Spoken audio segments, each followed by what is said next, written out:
A Carla hoje me recebeu com esse delicioso drink. O que é isso? Clericô. Nossa, a gente vai conversar, vamos brindar? Eu vou beber, Álvaro. Brindar e beber. Conversa com quem você quiser, porque olha... Ai, que delícia, eu vou acabar bêbado. Até porque eu tô comendo pouco pra emagrecer. Aí você, uma gota de álcool que cai, você já fica louca. Então fica aí que vem surpresas. Abençoado, Senhor!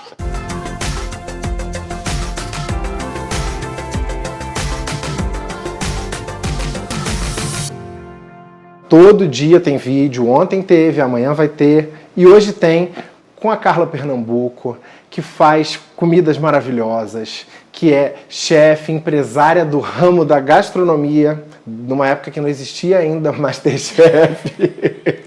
Gente, muito MasterChef acabou de chegar, né? É vamos verdade. lá, Álvaro. 23 anos. Que é a sua idade. Praticamente. Vou fazer 24 anos. Exato. Feliz aniversário. Não, em novembro, que eu sei que você é escorpião, você faz 24. Somos, né? Somos, mas eu sou sagitário. Eu já sou depois. Ah, eu achei que você era escorpião também. Pois é. É o veneno, é o veneno. É o veneno. Não se esqueça de se inscrever no canal, dar seu like, tem essas coisas de recadinhos, né? Dar seu like, seu comentário, acionar as notificações. O parceiro aqui do canal, que é o Cabify, dá pra você R$10 nas 2 primeiras corridas. Assim você ganha 20 contos, que no dia de hoje não tá fácil pra ninguém, exceto pra Carla, que tá aqui nessa coisinha riquíssima. Gente, agora é só difamação. É um ramo muito difícil de restaurante. Sim. Não é? Parece que metade não dura 2 anos, não dura 1 ano, Acho uma que coisa assim. Acho que é mais da metade, É. você saber. Acho que é mais, é. É muito difícil mesmo, porque eu, inclusive, já tive outros negócios e já abri no Rio de Janeiro, onde eu fiquei 11 anos. Sim. E fechei do Rio de Janeiro antes da Copa. Mas, assim, era muito difícil controlar a distância, ainda mais no modelo que a gente tem. Então, eu cheguei à conclusão de que eu tenho que ter um restaurante para poder também fazer todas as outras coisas que eu faço, mas ele realmente ele é um ramo, porque pensa o seguinte, você tem que ter um extremo controle para você poder precificar as coisas. Se você não tiver controle, teu dinheiro vai todo embora, porque o teu estoque é o teu dinheiro, né? Tá. Então você só vai pagando boleto e você não vê o retorno daquilo. Então você compra, sei lá, 40 quilos de filé mignon. Se você não sabe o destino daqueles 40 quilos, exatamente quanto você vendeu aqueles 40 quilos, você não consegue. E aí tem uma porção de outros fatores que são todos variáveis de gestão, que são muito difíceis, sobretudo para os chefes, que são muito chefes criativos, Tá. que não estão na administração.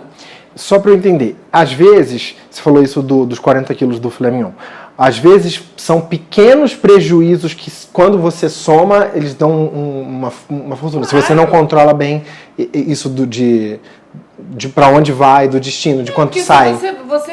Você tem muitos itens para comprar numa semana, desde, vamos lá, detergente para lavar a louça, luva para o pessoal usar, touca para o pessoal usar, uniforme, cloro, azeite, óleo, manteiga, creme. Então pensa o seguinte, controlar tudo isso dentro de um cardápio que tem que ser de um tamanho razoável, tanto que a grande tendência é você reduzir o tamanho dos cardápios, em todo mundo isso. Certo. Por quê? Para você diminuir a compra de itens e você conseguir ter mais foco e mais controle. Então isso é que é difícil.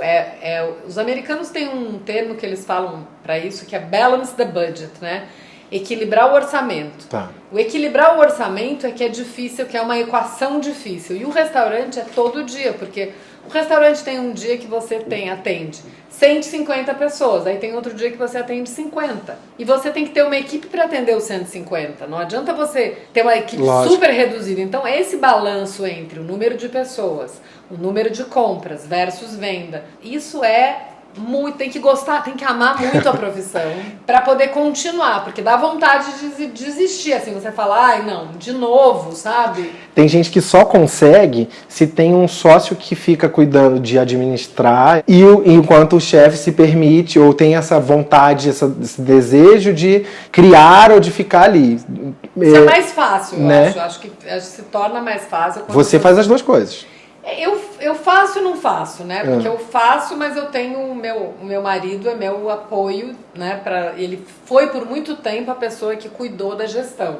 Hoje, por motivos pessoais, ele saiu da gestão, porque ele teve que cuidar de outros negócios que ele tinha, que estavam precisando da atenção dele, então eu acabei ficando.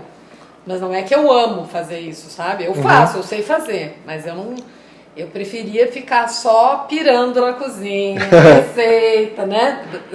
Da vontade de você focar num assunto só. Porque senão, essa parte que é a parte criativa, que é a parte que a gente acha, que todo mundo acha que o restaurante é só isso, é a que menos você faz. Quando você tem que fazer gestão.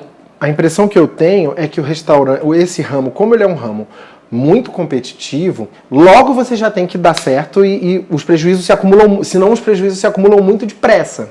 Pensa você comprando, você na tua casa, fazendo supermercado todos os dias da semana e não tendo vazão para aquilo. O que você faz? Você bota a comida no lixo, né? A mesma coisa. Então, só que mal comparando, é isso. Então, se você não sabe comprar, não compra bem, e não sabe precificar, porque às vezes você olha um produto e você fala, gente, mas tudo isso... Porque na verdade naquele preço tem imposto, naquele preço tem salário, naquele preço tem prejuízo, naquele preço tem uma porção de coisas que não é o preço final razoável quando você pensa no preço do quilo do filé versus o preço que está no cardápio, né? Então...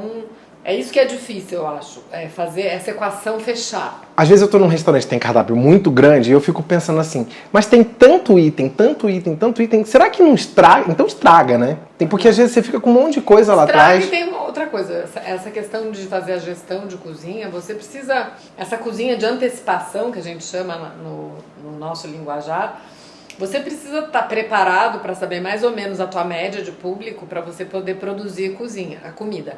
Tem muitas pessoas que fazem cardápios gigantes e elas ficam reaproveitando. Então, aquele prato não é um prato, vamos lá, feito tudo para aquele prato. Ele é usado em muitos momentos em outros pratos. Então, tem gente que trabalha desse jeito. Não entendi, não. Tem um cardápio gigante, daí você faz um molho branco, molho bechamel, tá? Vai na massa, vai na carne, vai no frango, vai num monte de lugares aquele mesmo molho. Você não faz uma comida especial que tem o seu próprio molho, o seu próprio acompanhamento. Você faz, na verdade, um patchwork em todos os pratos. Você puxa um daqui, puxa outro dali, você vai compondo os teus pratos com um grupo de itens que você tem fixos no cardápio. E você já meio sabe assim, nossa, na terça-feira chuvosa, hoje não vai rolar muito. Ou sei lá, é dia dos namorados, hoje vai ter mais. Não, você já tem um padrão, vamos lá. Você sabe, depois de tantos anos, como é. Mas tem terças-feiras que surpreendem, porque as pessoas parecem que vão todas pra rua, sabe? Então, você pode levar um susto. Mas qual é a minha, assim, eu converso muito com a minha equipe. Eu acho que você não precisa ter tudo todo o tempo. Se um item acaba, ele acabou. Você avisa, só que os garçons têm que estar avisados. Não, é ruim quando o cliente pede uma coisa, meia hora depois o garçom vem. Olha, não tem o seu acabou. Não. Que outras razões que fazem um restaurante não prosperar? Não escolher um ponto bom? Porque assim, às vezes o aluguel vai ficando caro, e é melhor você fechar a porta do que você falar, bom, essa mulher tá me extorquindo. Ou mudar de lugar, né? Porque se você olhar, por exemplo, na França, né? A França... historicamente o café de Flore, de Magot ficava no miolo, né, de todo aquele centro de Paris ali onde as pessoas frequentavam, que é o 6, eu acho, 5 ou 6. Hoje tem restaurantes que estão no 18, no 19, no 20, né? O Le Baratin, que fez um sucesso enorme. Porque quanto mais pra fora, nessa coisa dos... É arrondissement que fala, né? Arrondissement. Quanto maior o número, mais pra fora... Eu não quis ser metida no arrondissement, mas já que... quanto mais isso, porque pra ele fora... é exatamente um caracol, né? Então você vem daqui... Aí menos caro. E quanto mais no miolo, mais você tá ferrado, né? Mais tá ferrado. Então se você pensar em São Paulo também, né? Se você tá no Itaim, nos Jardins, os aluguéis são absurdamente caros. Mas eu discordo um pouco disso. Eu acho que o ponto depende muito da tua proposta de trabalho. Eu acho que se você tiver um conceito forte, por exemplo, vamos lá, um exemplo que eu acho típico, Mocotó. Na Zona Norte, Na São Zona Paulo. Norte. Era um negócio que já existia, que era do pai do Rodrigo, e ele foi lá, botou uma energia, transformou aquele lugar com a mesma comida sertaneja, Gente, virou um puta sucesso. Você não Verdade. chegar às 11 horas da manhã lá, você não come. Inclusive, eu acho super interessante você tá fora do ponto. Sei. Né? O Carlota mesmo. O Carlota 20 Fora vezes. do eixo, assim, é isso? É. Quando a gente abriu aqui, o centro era Vila Boim. Tá. Todo mundo tinha negócio na Vila Boim. A gente tá em Higienópolis, Vila Boim é uma praça aqui perto, tá? Pra quem não é de São Paulo. Tá, Desculpa. virou um Vila Boim out. Off Vila Boim. Off. Tem alguns donos de restaurantes que acham que se você não tiver relações públicas, assessoria de imprensa, você não consegue fazer a coisa emplacar. Antes, você não podia abrir sem ter um assessor de imprensa, porque a imprensa determinava tudo. Hoje, com as mídias, com os canais no YouTube, com o Instagram, com o Facebook, isso mudou muito, porque você acessa direto o teu público. Você fala direto com o teu público. Você não precisa mais do intermediário, que é o jornalista, né? Na cozinha a mesma coisa, sabe? Se você ficar parado achando que você tá com o jogo ganho, você não avança, você não evolui. E eu acho que essa profissão, lógico que foi muito rápido, isso é que eu acho. Acho que o grande problema foi a velocidade com que isso se transformou. Né? Você vê a quantidade, você acompanhou isso, você sabe a quantidade de lugares que foram fechando, que foram deixando de existir, porque eles ficaram obsoletos, né? Sei lá, revistas, enfim, que foram... Sim. Aí foi ficando quem era lido, quem fazia coisas relevantes, quem realmente estava fazendo. Então, eu acho que isso acontece em qualquer profissão, enfim. Você já trabalhou com digital influencer, por exemplo, de chamar uma pessoa que tenha muitos seguidores para vir comer no seu restaurante e ela te divulgar? Não. Já teve muita gente, o contrário, te procurando, falando: oi, eu sou influenciador. Já, tem gente que está começando a praticar isso, de provar que é um influenciador e tentar vir comer no restaurante para fazer uma matéria sobre o restaurante. Já tem bastante isso acontecendo. Sim. As pessoas procuram bastante o restaurante. Você chegou a testar alguma vez? Olha, já vieram algumas pessoas fazer isso, poucas, mas vieram, e agora recentemente alguém me ligou que me pareceu uma pessoa bastante influente, que vem jantar para provar, para ter uma experiência e escrever sobre a experiência. Acho válido, acho que você tem que também olhar o perfil daquele blogueiro, né, influenciador. Se o influenciador tem a ver com você, porque eu acho que tem muitos perfis de influenciadores, né? Lógico. Cada um tem um tipo de vocação. Tem gente que não pode querer ser o que o restaurante do lado abriu, que é todo metido a moderninho e que não tem nada a ver com aquela comida de verdade que aquela pessoa pratica. Então eu acho que cada um tem seu espaço. A gente, numa cidade do tamanho de São Paulo, a gente tem muito público e a gente tem que saber fazer o que a gente faz de melhor. Eu acho que quando a gente começa a querer fazer o que a gente não sabe fazer, isso é um caminho para fechar. A Carla faz televisão também. Ela atualmente está na Gazeta. Que foi? Cansou? Cansada de tanta coisa que eu faço. Como chama o programa? Chama Cozinha Amiga. Amiguchas, amigas suas loucas. Não, chama Cozinha Amiga. E a gente tá lá sextas-feiras, 13h30.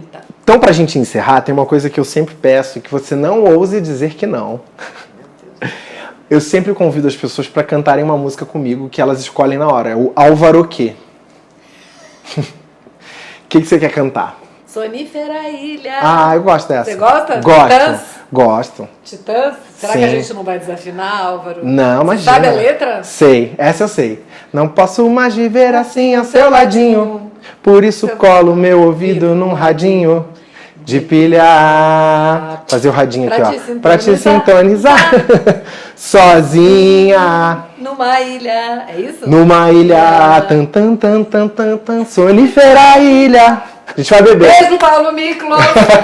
Beijão.